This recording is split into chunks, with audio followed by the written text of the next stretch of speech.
The First World War was a grotesque time set amidst the beautiful fields, towns and farms of Europe.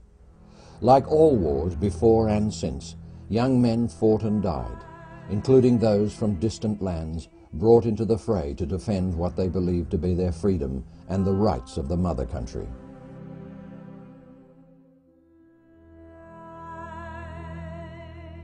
Just getting ready. We're probably about an hour and a half before we do our first shot. Just prepping everything. Just make sure we're ready when the sun goes down, really. I got it. Before we go on, I'd like to introduce you to the heads of the department. Fung here is our DP for tonight. Clint is our executive producer. David, our director, is down here. Tonight we will be setting off some explosions in this area here where you see the witches' hats. They may move. So basically from where you are now, from here, is a red hot section. So the beginning of the film has all of our guys during all the excitement stuff, all the ordnance and stuff, and then the rest of the story is about Richmond and his ghost.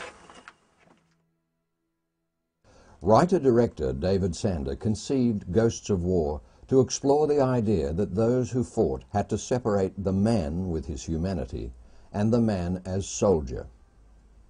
So there needs to be a strong light from here. Yeah, I'm going to use that one. I'm going to kill that one.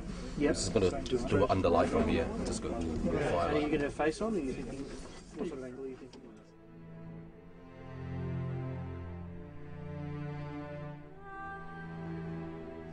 We shot Ghosts of War at a location near Camden in Sydney in September and October of 2008. Maybe around here, and then come around here. He turns. Right, yeah. That sort of stuff. Pulls out the wallet.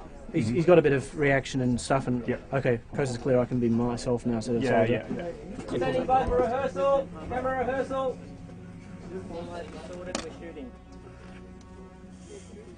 All right. Here we go. Roll sound. Rolling camera. Slate 3, take 3. And mark. Set. Action. This short film deals with the idea that all men who go to war must divide themselves into two people.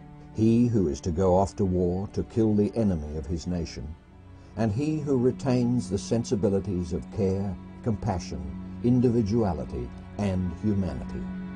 From the trenches, Magdalena Rose reports on the shoot. It's only from being on the set of Ghosts of War that one can truly appreciate the scale of this production and the level of authenticity which has been achieved in making this short film and bringing the director David Sander's vision into fruition. It's quite remarkable to be here, especially with this World War I trench behind me. It has been recreated honouring every minute historical detail, from the barbed wire to the sandbags to the crew member constantly hosing down the soil to recreate that true, genuine muddy terrain. There's a certain level of energy here tonight that I guess only comes from bringing the Anzac legend back to life.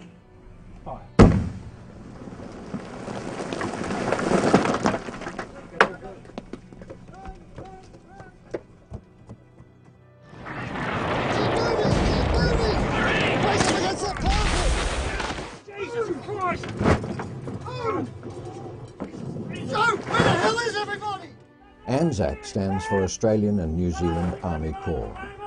The soldiers came to be known as Anzacs. The pride they took in that name endures to this day, and Anzac Day on April 25 remains one of the most important national occasions of both Australia and New Zealand.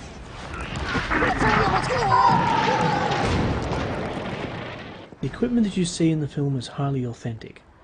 There was even some articles that were the real thing, from the period over 90 years old and still functional. The rifle used by Richmond is genuine, his helmet and his little photograph wallet, his wristwatch, even the periscope. These are the real things from the period.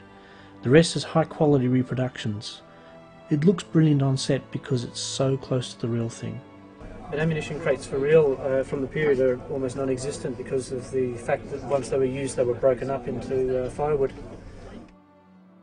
To help prepare for the Ghosts of War production, actor Graham Brissett accompanies the director on a research trip. The Australian War Memorial in Canberra is a world-class museum and research archive. It is Australia's main site of commemoration for the servicemen and women who have died during war. Through Germany, there was revolutions going on all over. Graham, whose family continues to see active war duty and whose great-uncle died in World War I, and David, whose great-uncle also died in World War I, both have a deep personal passion for the subject. Where they're fighting, for instance, it's a graveyard, it's a cemetery. Yeah. I couldn't think of a worse place to fight. Digging trenches would be a bit of an adventure. The memorial's exquisite displays give them many visual details of the trench to be shown in the film. The purpose of the Australian War Memorial is to commemorate the service and the sacrifice of Australian servicemen and women throughout conflicts. And this first entry wall, when you walk into the memorial, almost represents a timeline of historical photographs of Australia's involvement in conflicts from the First World War through to modern day, such as Iraq and Afghanistan. This particular photograph is quite well known. It's taken on the Western Front in France, and it shows the Australians lined up, and you can see all their uniforms outlined, and you can see that each Australians were known for their larrikin spirit, and you can tell in this photo each of them has a slightly different uniform, slightly different way of wearing it, which is very different to the experience of the British troops at the time.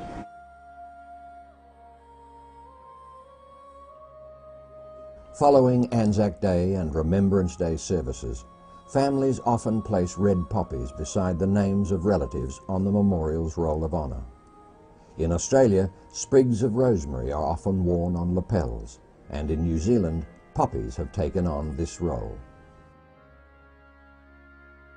So we've got a flannel shirt, Bedford cord trousers. Yep. We've got the proper tunic, complete with webbing. Yep. His mess tin. Yep. His hat, which has got a hessian cover to make it look like it's a sandbag. Just the camouflage. Yeah, camouflage, yeah. His puttees, his boots, Oh yeah. his St Christopher medal, no dog tags, can't see dog tags, Well, they probably couldn't take them off the soldier. of course. He'd need them. His beautiful family photos in a little wallet of his. Yep. And that's his tobacco pouch there. Yeah. His matches, welcome nugget. Look, it could well be tobacco, because tobacco came in tins. So- the pouch was a personal item. Okay. He's got his Lilienfeld 303. Yep. Short magazine 303.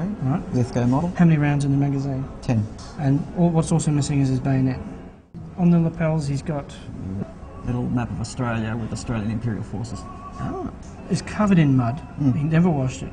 So what we've got here is an example of what the colour of the soil or the clay was in that area. Thank you very much, Private Giles. Indeed. I'd buy you a beer if I knew where you were, buddy. Yep. The authenticity of the World War I trench and uniforms of the cast is impressive, the result of years of research and obsessive collecting by the reenactment group, which Graham has been part of for 10 years. 10 years, yeah. We started as only a few guys, but we just built ourselves up to a few numbers here. We've got various other guys scattered around the state. So does the group live the history? When we can, we have a trench up at Old Sydney Town, have a few camps up there. Just trying to live the life, try to get the feel of what the guys went through.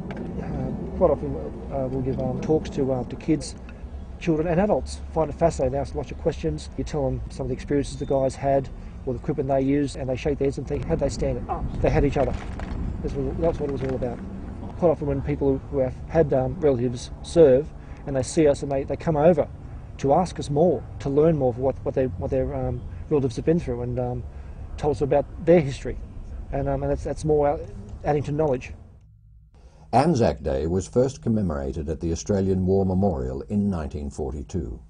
But due to government orders preventing large public gatherings in case of Japanese air attack, it was a small affair and was neither a march nor a memorial service. Anzac Day has been annually commemorated at the Australian War Memorial ever since. 324,000 Australian men served overseas in World War I, and nearly 62,000 never came home. Lest we forget.